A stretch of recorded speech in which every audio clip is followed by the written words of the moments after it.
رمضان کی ہر رات میں اللہ تعالیٰ 10 لاکھ جہنمیوں کو جہنم سے بری کرتے ہیں، شب قدر میں اور زیادہ، اور جو رمضان کی آخری رات ہوتی ہے اس میں اور زیادہ۔ تو ہمیں چاہیے ان راتوں کی قدر کر لیں اور اپنی مغفرت کروائیں۔ اللہ اگر آپ نے مغفرت نہ کی ہم تو تباہ ہو گئے، ہم تباہ نہیں ہونا چاہتے، ہمیں بچا لیجئے۔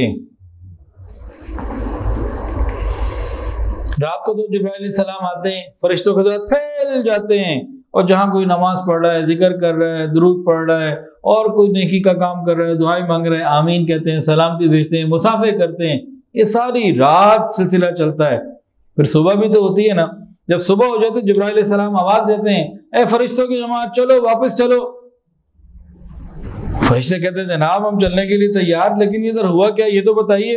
امت کے مومنین نے جو دعائیں کی اور ان کی ضرورتیں، ان کی حاجتیں، اور یہ جو مانگتے رہے ساری راتیں، کیا ہوا؟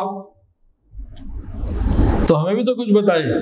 تو جبرائیل علیہ السلام فرماتے ہیں اللہ تعالیٰ نے پوری امت کی مغفرت فرما دی سوائے 4 کے، سب کی مغفرت ہو گئی، 4 کی نہیں ہوئی۔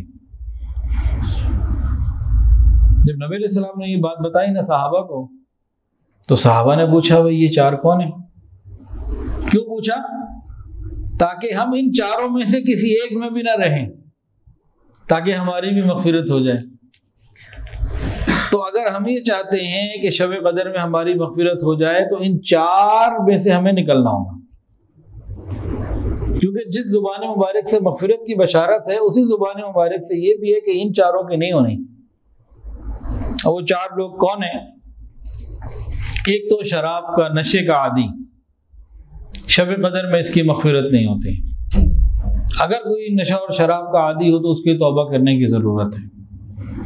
دوسرا، والدین کا نافرمان، ماں باپ کو ستانے والا، ماں باپ کا دل دکھانے والا، یہ شب قدر میں نفلیں بھی پڑھتا رہے نا، لیکن اس نے باپ کو تنگ کیا ہوا ہے، ماں کو تنگ کیا ہوا ہے، نہیں مانتا، اس کی بھی مغفرت نہیں ہوتی۔ اور تیسرا بندہ وہ جو قطع رحمی کرنے والا، رشتہ داریاں توڑنے والا۔ جو رشتہ داریاں توڑنے والے ہوتے ہیں نا، یا تو یہ رشتہ داریاں جوڑ لیں مغفرت ہو جائے گی، اور نہیں جوڑتے تو پھر تسلی رکھے، پھر ان کی نہیں ہونی، پڑھتے رہیں نمازیں، سجدے کرتے رہیں۔ جو حدیث بتا رہا ہوں میں اپنے گھر سے نہیں بتا رہا، رشتہ داریاں جوڑنے کی فکر کریں، اور رشتہ دار ہم سے توڑیں ہم جوڑیں، وہ محروم کریں ہم عطا کریں، وہ ہمارے ساتھ برا سلوک کریں ہم ان کے ساتھ اچھا سلوک کریں۔ یہ اخلاق اپنائیں اگر مغفرت چاہیے تو، یا سیدھی سیدھی باتیں ہمیں چاہیے ہی نہیں تو بس ٹھیک ہے، پھر موج کریں، کوئی بات نہیں۔ لیکن اگر مغفرت کی ضرورت ہے پھر کچھ کرنا ہوگا، پھر رشتہ داریاں جوڑنی پڑیں گی۔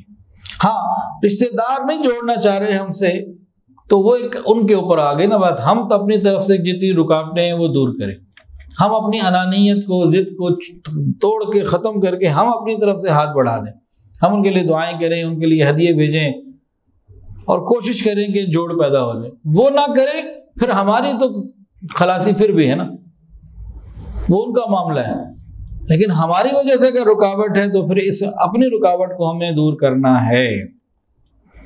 اور چوتھا کون ہے؟ کینہ رکھنے والا۔ اگر کسی کے دل میں کسی کے لیے کینہ ہے نا، وہ چاہتا ہے کہ میری مغفرت ہو جائے تو پھر کینے کو دل سے صاف کرے، دل کو کینے سے صاف کرے اگر چاہتا ہے، اور اگر نہیں چاہتا کہ میری مغفرت ہو تو ٹھیک ہے، پھر دل میں کینہ رہے، کوئی مسئلہ نہیں، مغفرت نہیں ہوگی۔